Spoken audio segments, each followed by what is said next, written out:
Welcome to the official catch-up. Today I've got Aidan Quinn of Montrose. How are you doing, Aidan? I'm not too bad, thanks. Thanks for having me. No, I appreciate you coming on. How are you getting through this, mate? I take it the Stuart Petrie's still got you guys, keeping fit on your spare time and whatnot? They've not given us a programme as such, but we're all keeping ourselves fit. We've got a group chat, and some of the boys have been sending in things that they've been doing. So we're trying to keep up with our fitness so that when this comes back to normal, we'll hit the ground running, hopefully. Yeah, and just today, obviously, it's been announced that the season's suspended at least till June, and there's going to be a decision made. All the 42 SPFL clubs are going to decide if they're going to call the season. Montrose were doing really well in League One, obviously. I think these guys were fourth. You were only about, a few points off, Airdrie and Raith Rovers and Falkirk. Would you be a wee bit disappointed if the season couldn't continue?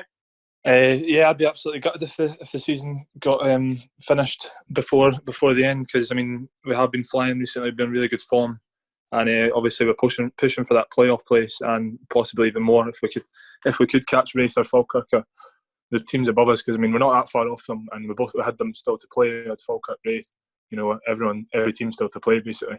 So we'd definitely gutted if the season got cancelled basically, but just have to wait and see, kind of accept the decision when it comes.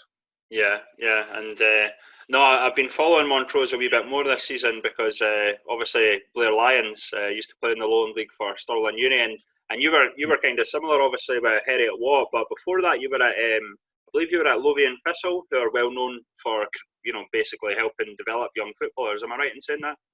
Aye, they've got a good rep for developing young talented players, and I was there for about 8 years, from about 6 till under 14s, I think, maybe under 13s, and played in a really, really good team with the likes of Sean McCurdy, who's at Kelty Hearts now, Regan Hendry, who's been at Celtic and he's now at Raith Rovers, and Ethan Hamilton, who's at Man United on loan at Bolton at the moment. So there's a lot of talented players in our team, and there's boys that I haven't mentioned there that were really, really good as well. So that was a really good team to be a part of under Tam Smith at the time. It did really help me develop my career, and then I've moved on from there.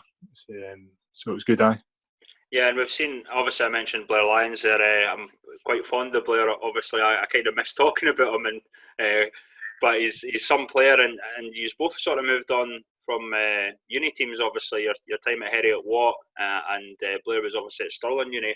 I believe you had a lot of sort of offers in for you. What sort of made you choose Montrose? Yeah, I had a few teams looking at me, and I was training with a couple of teams, but I went into Montrose and I played a friendly game against Arbroath, and I really, really enjoyed it. The boys were great in the change room and that, and there seemed to be a really good togetherness about the lads, and obviously looking at their form and the way they've been the last couple of years, they're on an upward slope, and I think they're only getting better. So they seemed really keen on me from the start, and I was there was no question about where I was going to go in the end up. Quite right, mate. And obviously with Montrose right now, a lot of teams are struggling, even sort of semi-professional, professional teams in league football. But I've seen a wee bit of obviously Montrose and what they're doing in terms of their community outreach, and fantastic. Like, any of the players involved in that, like phoning up any of the fans and stuff like that? Not that I'm aware of at the moment, but I know that the interaction with fans has certainly been there. The fans have set up a donation page trying to raise money, and a lot of the boys have been putting money into that as well to help the club. A lot of us volunteered to get our wages cut, and obviously we've gone into furlough leave now anyway, so we're still getting 80% of our wages. But a lot of the boys offered, to get all their 100% wages cut, which is brilliant to hear, and it just shows you how close knit the team is, and the fans have been brilliant with us as well. They're trying to help any way they can, so it's been really, really good. That's brilliant, mate. That's excellent. I'm not sure where you're based, but what's the travel like up to Montrose? Are you nearby, or are you sort of near Lothian? Or I moved to Dunfermline a couple of years ago, so I'm not too far. We train in Perth on a Tuesday and Thursday night, so we've got a good car school with Ross Campbell, Yano, Flem, the goalkeeper. There's a good few of us from Dunfermline, Kelty area, so we all travel up to Perth on the Tuesday, Thursday night, and then it was a fair wee trek to Montrose on the Saturday, but I'm getting used to it. And in terms of quality, I always ask this for guys that have played higher up. It's usually the other way about. Aidan, it's usually guys coming down to Lowland League or the East of Scotland. But for yourself, Uh-huh. how different is the standard in league football compared to maybe Lowland League or East of Scotland? There is a lot of quality in the East of Scotland League and the Lowland League, of course. Obviously, I've got more experience in the East of Scotland League than I do Lowland, even though I've played a few of the Lowland League teams.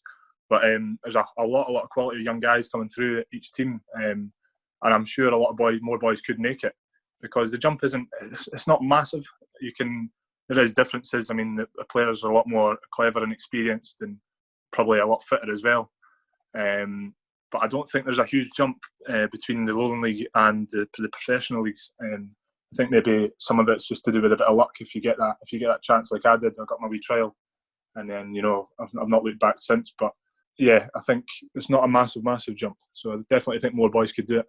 Brilliant, mate. And it's a bit weird, obviously, asking you this because you're still a young player yourself. But is there any advice you could give to some of the youngster guys that would obviously want to play in the league football? I think it's just keep working hard, keep the head down. As I said, there's a lot of quality in East of Scotland coming through the young under-20s teams and development leagues. I played in the under-20 development league as well for a year. And if you just keep working hard, and hopefully you'll get that lucky break.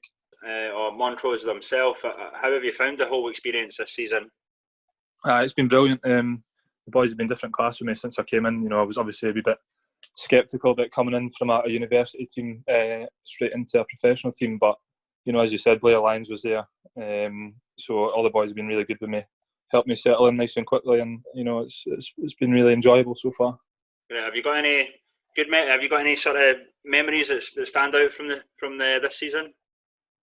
This season, my debut against Wraith Rovers was one to remember for me personally. We got beat 4-3 away, but I came on at half time. We were 3-0 down, and I managed to get a wee assist and a goal from centre half. So it was almost a dream debut. We just couldn't manage the draw or the win, but it was an incredible game to be a part of, and it was almost a dream debut, as I said. That's brilliant, mate. And in terms of Heriot Watt, obviously I've spoke to Gregor McDonald, who I knew from sort of Kelty Hearts under 20s. In terms of the programme there, and obviously we've seen the likes of Anton Dowds, who you were co-captain with, go up to East Fife. How successful was that programme to get guys into league football? Oh, it's different class. I mean, BJ is just unbelievable, the professionalism that he runs the club with. He's got a couple of coaches on board with Togs and Jack Wilson, who's the analysis for Hearts first team. We've got him in as well, and Ewan Castle as well, who's more like a strength and conditioning coach. So I mean, they've got a really good setup. Obviously, one of the best facilities in Scotland, playing at Rickham, at the Oriam, and it was brilliant. Training twice a week, game. Obviously, they played the games on the Wednesday in the Bucks, Friday in the Development League, and then Saturday in the East of Scotland League. So I mean, there's plenty of games to keep the boys fit in that, but. Just the kind of style of playing philosophy that BJ goes with has made it so enjoyable to play with, because you're always getting on the ball, you're always moving it, creating loads of chances, playing with that high intensity. And it was definitely the most enjoyable time in my career so far. So I can't speak highly enough of Heriot Watt, to be honest with you. I love my time there. Brilliant, mate. That's really good to hear. And one thing I do have to ask, did you ever come up against Blair Lions? I know Stirling are in a different Bucks league, but did you ever sort of face each other during a game? I didn't know, actually. A few of the boys did. I didn't actually play for the Bucks team on the Wednesday because I wasn't actually at the uni, but I know a few of the boys did, and a lot of them spoke highly of him as well. And obviously, since I've come to Montrose, he's been one of the best players, and I hate playing against him in training because he just tears me apart. But he's a really good player and a really good guy as well. So. Yeah, I'm hoping. I've not reached out yet, but I've got him on Twitter, so I'm hoping to maybe have a word with him and see his experience in that. But no, it's been great chatting to you, mate, and obviously getting a bit of an insight into Heriot Watt and Montrose.